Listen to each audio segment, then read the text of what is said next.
You're listening to Let's Talk Sustainable Business. Hello, and welcome back to Let's Talk Sustainable Business, a podcast hosted by the Conference Board's Global Sustainability Center. I'm your host, Claudia Lee. I'll be talking to leaders of global corporates and startup founders about how they integrate business and sustainability. It may be challenging, but these companies show that it is also definitely feasible. Now, let's talk sustainable business. Today, I'm speaking to Chris Adamo, Vice President of Public Affairs and Regenerative Agricultural Policy at Danone. Danone is a French multinational food products corporation based in Paris and founded over 100 years ago in 1919. So, my guest today is also a professor at Vermont Law School, where he teaches about agriculture, conservation, and nutrition. He joins me today to speak all about Danone's sustainability policy and inclusive nutrition strategy. Hi, Chris. Welcome to Let's Talk Sustainable Business. Hi, Claudia. How are you? Good to be here. Thank you so much for joining me today, all the way from the U.S. Which city are you currently in? Well, I live in the Washington, D.C. area, but currently up in the state of Vermont because I'm about to teach my class in food and agriculture policy this coming week. So getting ready to take a little break. Let's get right into it. Let's talk about your role at Danone. I know that, well, at least from the title, what you do isn't really related to law. Um, at Danone, and what you do is that you're a vice president of public affairs and regenerative agricultural policy. So let's start broader. Let's maybe tell me a bit about Danone's approach to purposeful and impactful business. Sure, absolutely. Yes. And luckily, we have some real lawyers that can tackle the legal issues for us. So I get to work with them on a daily basis. But for me, I get a little more, perhaps, freedom to explore a few different areas. Really interesting about Danone. I joined 5 years ago, and it was very much a lesson for me as an American coming into this French multinational. There was a lot of history I didn't know about and fully appreciate. You mentioned we're over a 100-year-old company. It was actually, we just came upon our 50th anniversary of a really impactful speech that one of our founding CEOs gave at the time. And it was about our dual purpose. And it really laid out the groundwork for Danone's culture and approach to doing business a little bit differently a long time ago. And that with dual purpose was about the fact that we believed we could make real business impact and social impact at the same time. So really ahead of its time in terms of thinking about that broader purpose and potentially even broader fiduciary duty to a larger stakeholder universe. So fast forward to 2018, and Danone North America became one of the largest certified public benefit corps as a B Corp. Then, and this is something that is very much a part of our overall business strategy and trajectory as a different kind of business. And we're doing this across the entire global legal structure now. We're hoping to be entirely B Corp certified amongst all our legal structures by 2025. And that's a huge endeavor, potentially unprecedented. A company our size really trying to think about that B Lab and B Corp structure as a company. So really exciting for us. It's actually one of the reasons I joined the company 5 years ago, is to be a part of that journey. Yeah, yeah, that's great to hear. It's very exciting actually that you mentioned Danone North America is one of the first to have a B Corp status across all of the legal structures. So does that mean that uh, the legal structure is different in every country or every state? That's why you have to certify one by one. Yeah, I think what B Lab, which is the organization that does the certification, requires is that we do it by legal structure. So probably very similar to many multinational companies. Every geography or sovereign may require different legal corporate structures. So here in the U.S., Danone North America is the corporate structure that ladders up to Danone, the Danone Group, based out of Paris. We're a publicly traded company on the Paris Stock Exchange, but like many, we have different subsidiaries, different legal structures under that umbrella corporate structure. Okay, got it. So let's talk a bit about the actual business model. Like, what really makes Danone stand out in terms of a business model that combines business and social impact? Because like what you said from the get-go, the founders wanted to incorporate social impact into the fabric of the business model, and they believe that fiduciary duty, it's part of the fiduciary duty. So what sort of, I guess, broader strategies do you have in place to make sure that impact is part and parcel of the business model? Yeah. So, like a lot of companies down the sustainability pathway, we're thinking about this in a very broad terms, and also it's evolutionary for us. It's going to evolve on year-to-year basis as a part of our business strategies.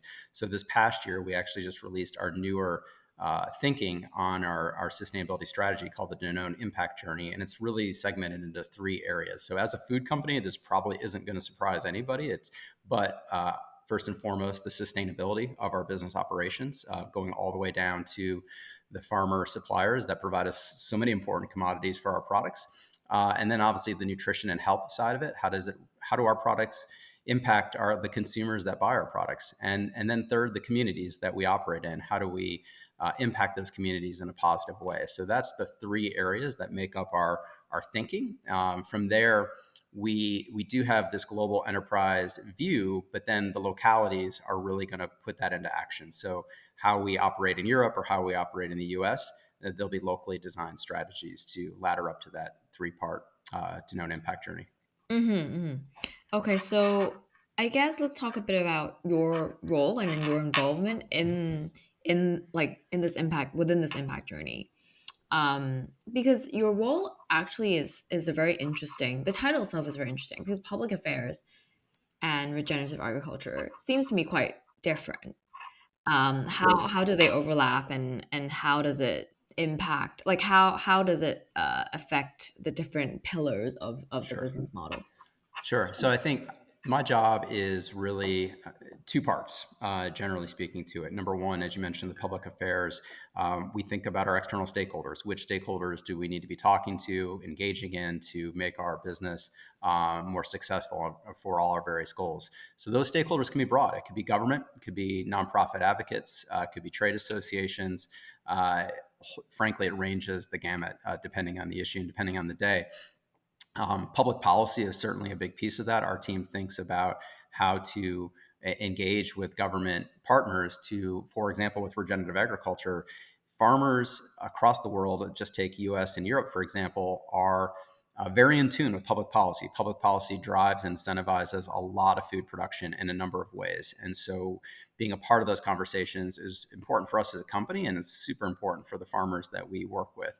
And then the other part of the job is really working more on an internal basis, but blending in that external side to it. So, for example, I work with our procurement team. We have a milk team and we have a regenerative agriculture team within our procurement structure. So I spend a lot of time with those teams thinking strategically about how to engage our farming partners, how to build incentives, how to create better methodologies and measurements for our various outcomes that we're looking at, whether it's environmental greenhouse gases or economic ROI for the farmers, very much more an internal based strategy. But there's really no silo here. The two worlds cross over really, really well.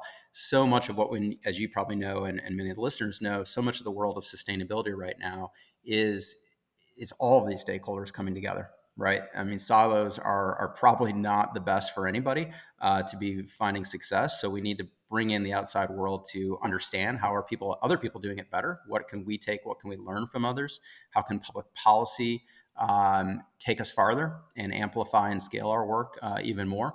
And also, so many of the bodies that we're working with now, especially with climate change, whether it be the Greenhouse Gas Protocol, whether it be Science Based Target Initiative, the CDP that we report our outcomes to, I like to think of these more and more as quasi-governmental institutions. They're creating rules, they're creating guidelines, and they're creating policy that we are then operating our business towards.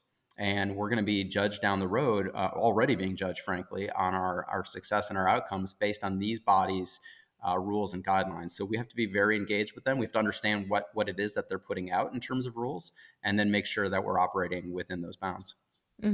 Yeah, so I guess the law background does help to an extent, right? Certainly. Yep. Yeah, so you spoke a lot about what your role involves, and I agree with you. There really needs to be a multilateral multi-stakeholder conversation, or in order for us to push, climate and regenerative agriculture policy forwards. And I'm wondering, because I know that in the EU, regenerative agriculture policy, farming policy, it's actually a bit more forwards compared to the US. Like, there's the EU Green Deal. They've always been pushing more towards increasing their balance of regenerative agriculture versus commercial agriculture. Um, is there quite a different approach you take towards US and EU public policy? Well, I don't know that I'll go down the path of comparing the two well. I first and foremost know the US system much better than I know the EU system. I have colleagues that know the EU system very well, and I'll probably get reprimanded if I try and analyze the EU system too much. But the two systems, from what I know, there's some similarities, but they are quite different in a number of ways, especially when it comes to uh, incentivizing environmental outcomes. So, speaking for the US system, we actually have a quite robust environmental policy for voluntary incentives for all sorts of different agricultural productions. The budgets are quite robust. Now, the challenge is, of course, uptake and scale and application of those incentives to hundreds of millions of acres across the United States. So getting the scale required for better regenerative outcomes, such as climate change, such as water quality and quantity and biodiversity, can be a challenge. And I think that's where programs such as ours come into play. How can we take our budgets? How can we take our buying power, our resources, and blend them with the policy levers that are out there to get greater scale? And it's not just Danone. It could be a nonprofit. It could be a local watershed group. I think these policies are, frankly, available for anybody to work with farmers and try and scale certain outcomes better. So there's a lot of, it's not perfect, but we have a lot of opportunities in the U.S. And frankly, those opportunities have been growing over the past, I'd say, decade plus. Now, I don't know about the EU, but in US policy and law, you will not see, most likely not see, the term regenerative agriculture pop up. You will see the term conservation used. You will see greenhouse gas or water or biodiversity, and you'll see economic benefits for farmers show up within the purpose and intent of these policies. So actually, over the last 4 years or so at Danone, we've been very creative about, number one, building better coalitions to talk to government policymakers so that we can tinker and improve these policies for regenerative agriculture outcomes. And I think there's been some really interesting successes there. Going back to 2018, we had what we call a farm bill passed. It's a big piece of legislation here in the US, and there were some improvements there. Our coalitions and Danone worked on another piece of legislation, which for the U.S. terms is quite historic. It's called the Inflation Reduction Act, or otherwise known as the IRA, and that passed just last year. We were quite active in that legislating process, and there was a historic chapter put into that piece of legislation, which had $20 billion set aside for agricultural work towards climate solutions. And again, I don't think the word regenerative agriculture was in there, but those levers and that significant budget is really quite flexible. We're just starting to see those dollars become available to farmers.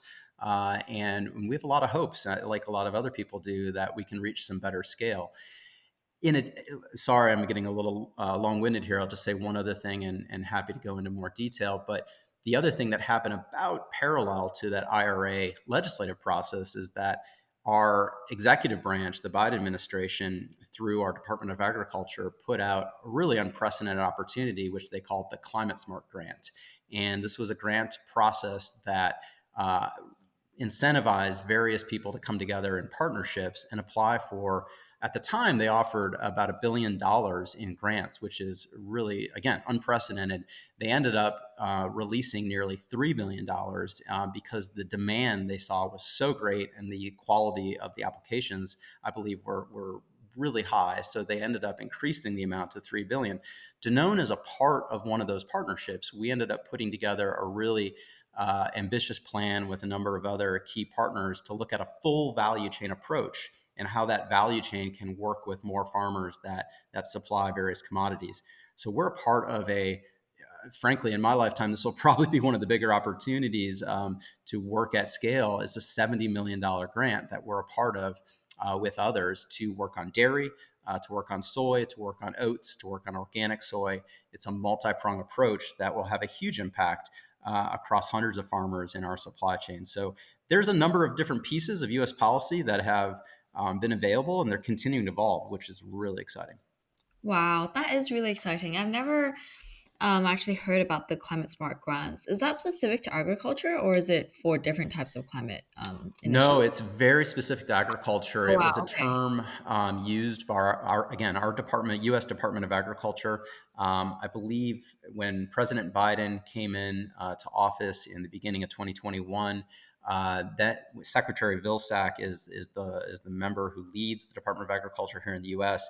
And they started to lay the groundwork for this effort pretty early in 2021. And luckily, there's legal authorities and budgets that are quite flexible that allowed him to put together this initiative. So the application process was announced in 2022.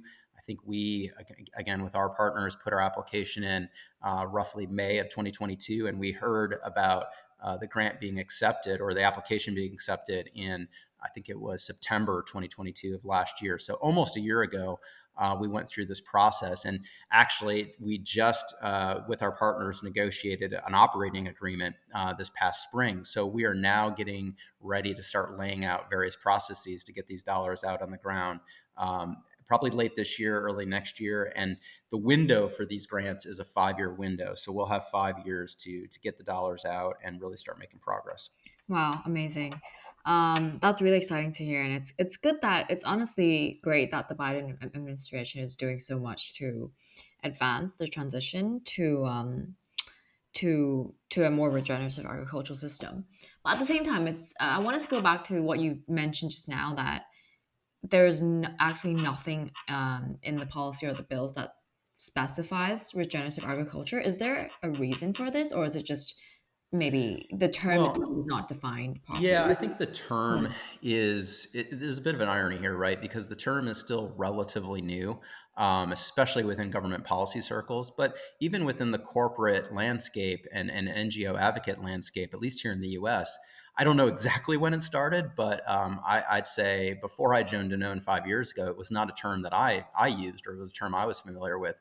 Typically within agricultural world, in addition to a very generic term, obviously sustainable agriculture, we use conservation. But within the policy structures and within, I think, any approach to farmers, here's the irony: even within a regenerative ag framework like we have at Danone, you're still thinking about very similar outcomes, right? That you're pushing for. Again, whether it's climate outcomes, water outcomes, biodiversity, and then of course has to improve the economic welfare of the farm. Otherwise, it's very difficult to progress any of these efforts.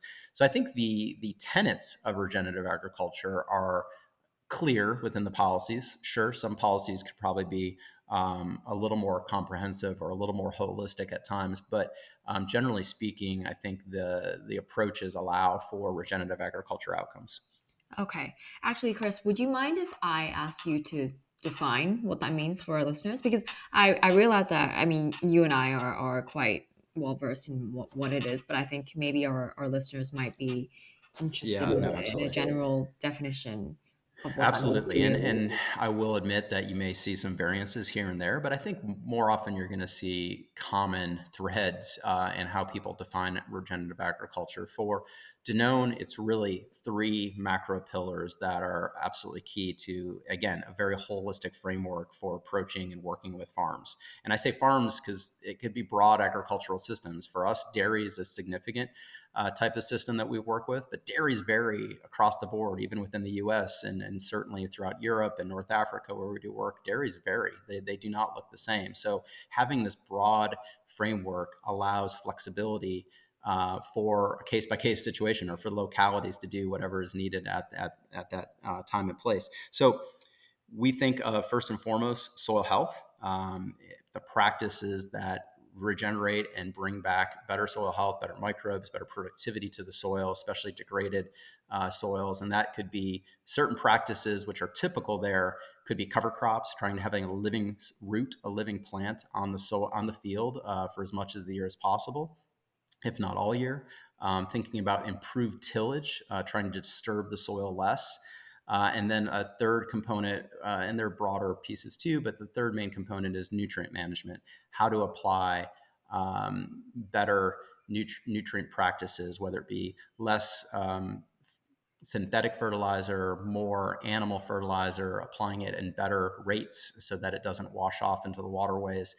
These are three very typical areas of soil health improvements that are key to, I think, most regenerative ag systems, if not all. The second pillar is around animal welfare. Now, obviously, if you're not working with the livestock system, this doesn't mean as much. But for us, again, being a large dairy company, dairies, how a dairy treats and manages that animal is really crucial to think about the betterment of the farm, frankly, better productivity for the farm. And we obviously want to be associated with farms from an ethical standpoint that are using top-notch animal welfare practices. So animal welfare is really, frankly, again, a broad component as well. And then third piece is, again, farmer welfare. How is the farm improving its resilience? How is the farm improving its efficiency? There has to be benefits for the farm to take on some of these new regenerative ag practices. So those are the three kind of main pillars. But again, it can get very place specific when we start getting more to a granular level of what those practices mean. Yes, there can be so much more. I remember attending like a UK sort of farming conference, and they went into so much detail. Yeah, no, I mean, agronomy can be complex, and it is complex at times.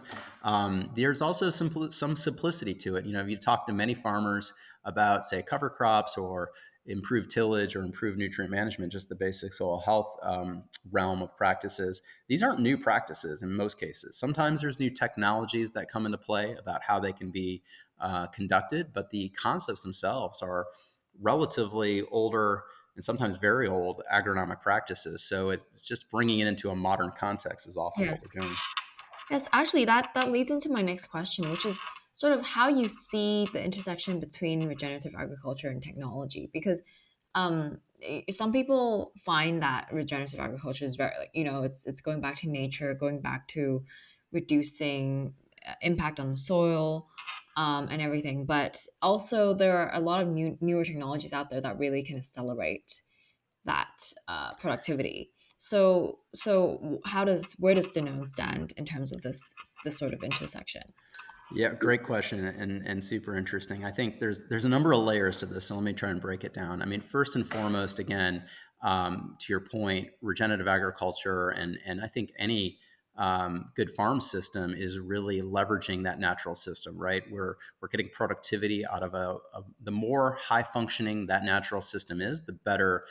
In most cases, the farm productivity can be. So I think that concept of working with nature versus working against nature is something that is a key principle. And I think most farms, if not all farms, would believe that that's how they think and that's what they want to do in terms of their farm operations. But that doesn't necessarily mean going back to horse-drawn carriages. If you have high if various types of technology can bring better productivity. So I think it's a blend. It's a mix of sometimes older concepts, but mixed with newer technologies. And I should also be clear too, we at Danone generally, we don't prescribe and mandate how to farm to our farming partners. They know first and foremost generally what works best. In many cases, it may be financial barriers. There could be technical or educational barriers that we try and open the doors for farms where they want and where it makes sense for them. So they're often the ones choosing the types of technologies that work best.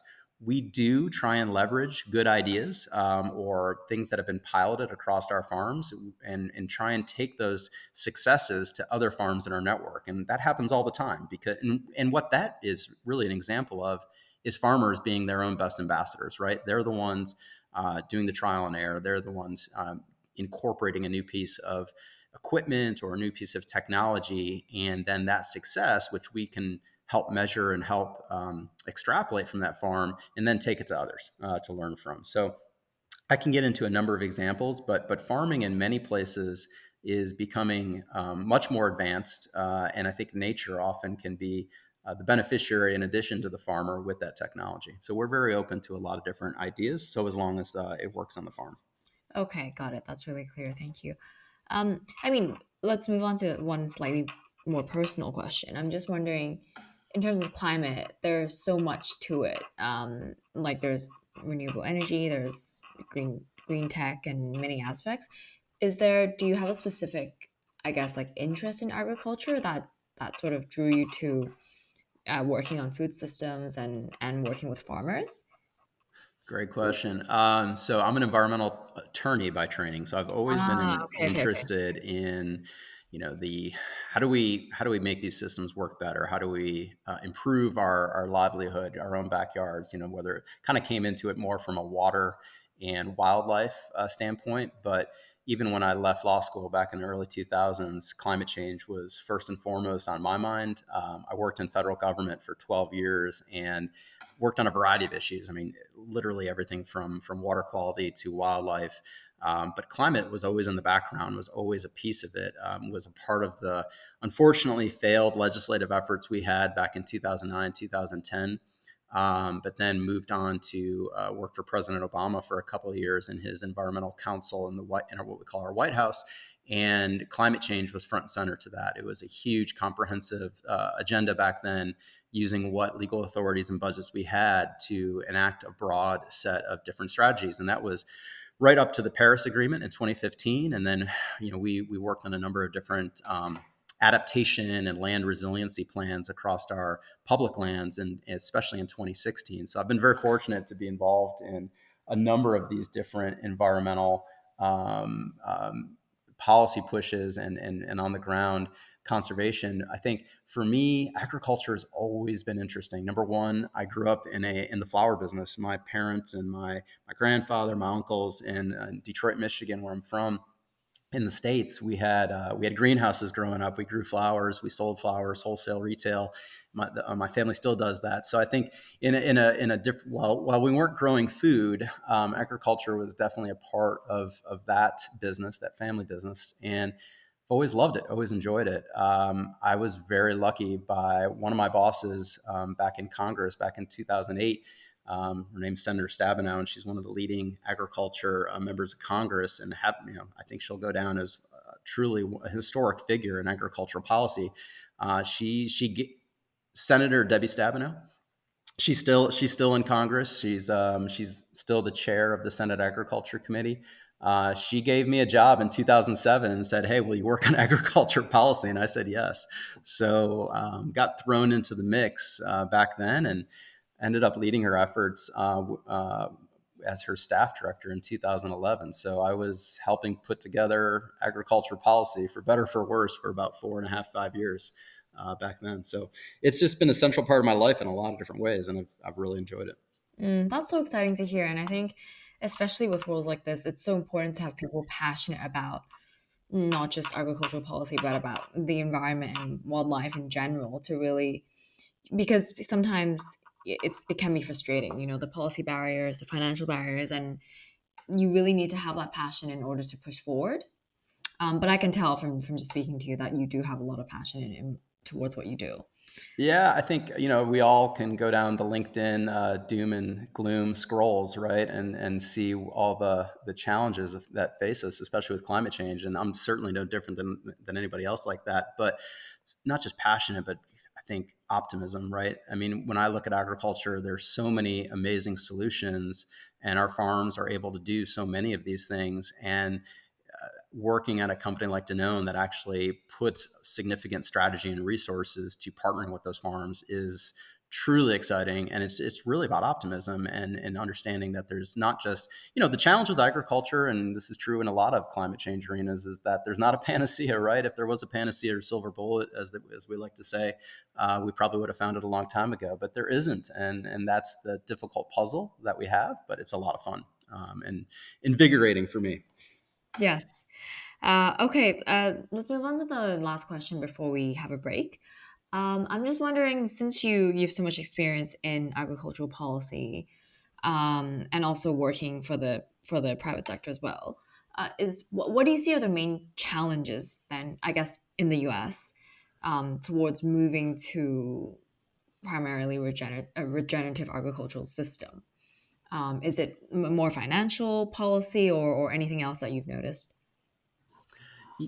So I think again, there's a number of challenges, but again, number of opportunities that come with those challenges. I mean, one, it really has only been the last 10, 12 years in U.S. policy that we've really been comfortable integrating climate change with agriculture policy.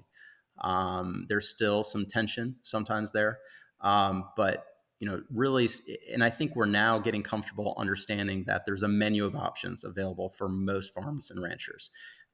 Maybe 10 years ago, 12 years ago, we tended to focus on one practice. It could have been tillage or it could have been cover crops. But I think now there's an understanding at all levels of the conversation, from the farmers all the way up to Congress, that there's a variety of options available, which is a good thing and a positive thing. Now, again, the challenge with that is how do you disseminate that information across tens of thousands, if not millions, of small businesses, which are our farmers and ranchers, right? So that is the decentralized nature of the commercial sector, which is agriculture, is a big part of the challenge. I mean, not all information doesn't flow evenly. I think that's where Danone and nonprofits and government can all work better together to get that information out.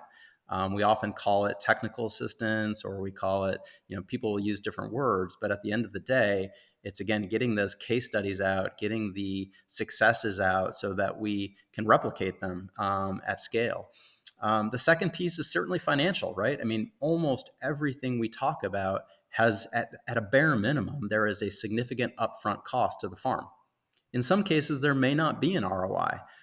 Something like cover crops and tillage, and there's great case studies and great empirical data coming out now where maybe 10 years ago it didn't exist, showing that inputs can come down in a crop system that's using better soil health practices.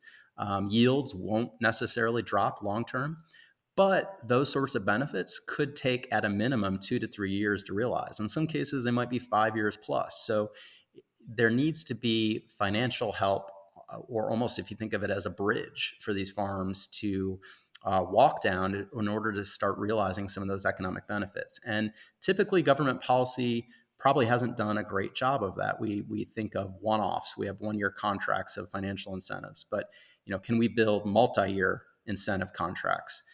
Can we start thinking about more durable policy that lasts beyond a year? And I think that's where the buyers of the commodity, such as Danone, can really play a role with government to, if we layer those government financial incentives with a longer term relationship of the buyer, that's really impactful. Now you're really starting to change the risk profile for those farms. The farms can actually have not just one financial lever, but potentially a couple of financial levers to think about advancing their practices over multi-years. And this is very easy for me to talk about, very hard to do in practice. But I think that's the change we're starting to see is new players come in to working upstream with the farm. Farmers aren't on their own. They shouldn't be on their own, but they're going to need help. They're going to need partners of various sorts. And certainly Danone's not going to have all the answers for that. Our team, we have some real serious agronomic experts on our team here in the US and in Europe.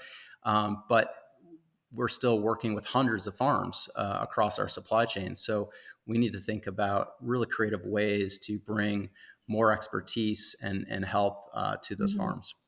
Absolutely. Yeah. I think it's also the risk appetite of the farmers. I mean, sometimes it makes sense that they would be worried if the yields might go down and everything. And there needs to be like you said, like longer term contracts to ensure that they feel confident that the suppliers will continue buying from them. And I think that instilling that confidence is really necessary. So the communication piece and the information piece also is a very important part of that.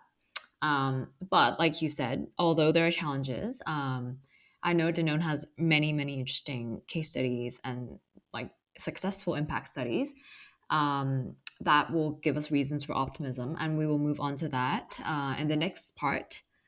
But thank you so much, Chris, so far for all the insights. I've learned a lot already, and yeah, cannot wait to hear more about the more solid case studies that we'll go into in part two. So, to all the listeners, thank you for tuning in to this episode of Let's Talk Sustainable Business. If you enjoyed this episode, please remember to subscribe to our podcast series or explore the entire catalog of podcast programming from the Conference Board by visiting our website at www.conference-board.org. And if you have any thoughts to share with us, you can also email us at sustainability@tcb.org. That was Let's Talk Sustainable Business.